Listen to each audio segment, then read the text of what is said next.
देखिए ना, अभी अभी हम सब ट्रिप से वापस घर आए हैं और अभी से मम्मी पढ़ाई करने को बोल रही है। मेरा बिल्कुल भी मन नहीं लग रहा। मम्मी कितनी डांट रही है, मम्मी कितनी बुरी हो गई है दादाजी। रोहन बेटा, वो तुम्हें तुम्हारे भलाई के लिए ही बोल रही है।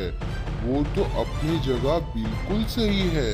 हाँ हाँ पता है, हमेशा मैं ही गलत होता हूँ और बाकी सब सही। जाओ, मेरे को किसी से भी बात नहीं करनी इस घर में। सब के सब बुरे हैं, कोई मेरी अच्छाई नहीं देख पाता। हा हा हा, ऐसा क्या? अच्छा, एक कहानी सुनोगे?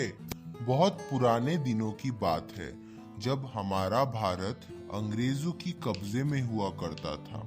उस समय हमारे गांव में एक बहुत ही सुंदर हवेली थी और उस हवेली की मालकिन को अतरंगे फूलों से बहुत लगाव था। इसलिए उन्होंने अपने बगीचे को विदेश से लाई हुई सुंदर सुंदर फूलों की पेड़ों से सजाया था। वे खुद अपनी बगीचे की हर पेड़ को पानी देती और उनका बहुत अच्छे से ख्याल रखती थी कि सारे गांव वाले इतनी सुंदर सुंदर फूल देखकर आश्चर्यचकित हो जाते थे। उनके फूलों की बगीचे का बहुत चर्चे थे पूरे गांव में। पर अफसोस, वो बहुत बीमार पड़ गई और अपने बगीचे को संभालने की पूरी जिम्मेदारी अपने पोती को सौंपकर चल बसी। फिर क्या हुआ दादाजी? अपने दादी की गुजर जाने के बाद उनकी पोती केली उस बगीचे को रंग बिरंगे सुगंधित सुंदर फूलों से सजाने लग गई। उसके बाद आगे क्या हुआ दादाजी? फिर एक दिन केली ने एक बहुत ही सुंदर विदेशी फूलों की एक अनोखी पेड़ लगाई और उसका बहुत अच्छे से देखभाल करने लगी। महीने बीत गए पर फल नहीं मिला। फिर वो बहुत दुखी हो गई कि उसने इतनी मेहनत की पर फिर भी उसको कोई फल नहीं मिला। What happened, केली? तुम इतनी दुखी क्यों हो?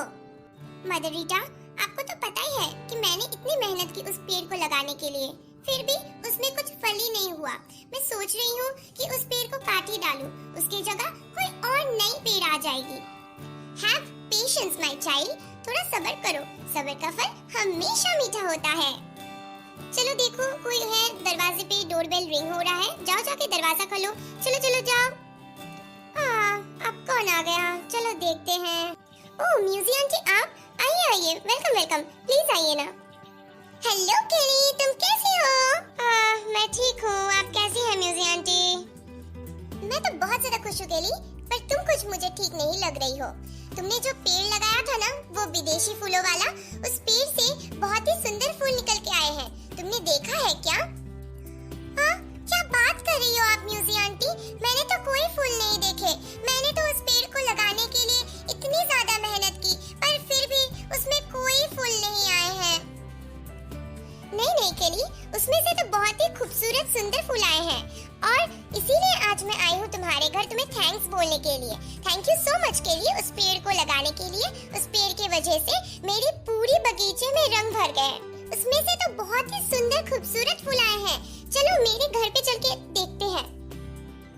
पर दादाजी, केली के पेड़ के फूल उसको क्यों नहीं दिखे? क्योंकि पत्थरों की दीवार में दरार के माध्यम से केवल फूल ही निकल सकती थी, जिसके कारण वे दीवार पर नहीं बल्कि दीवार के उस तरह से उदारता से फूलती थी। ओह हाँ, पर दादाजी, इस कहानी से हमें क्या सीख मिलती है? रोहन बेटा, इस कहानी से हमें ये सीखने को मिलती है कि यदि आपको अपने प्रयासों का फल नहीं दिखता तो इसका मतलब ये नहीं कि उसका कोई परिणाम नहीं है। हमेशा याद रखना, हमारी हर प्रयास हमें सफलता के निकट एक कदम बढ़ाने में सहायता करती है। इसीलिए हमें कभी प्रयास करना छोड़ना नहीं चाहिए, चाहे परिणाम कैसा भी हो। हाँ दादाजी, ये तो आपने बिल्कुल सही कहा। तो हाँ बेटा रोहन, अब तुम जाकर मम्मी की बात मान लो और पढ़ाई करने बैठ जाओ, क्योंकि तुम्हारी परीक्षा निकट आ रही है और यही परीक्षा तुम्हें असल परिणाम तक लेके जाएंगी।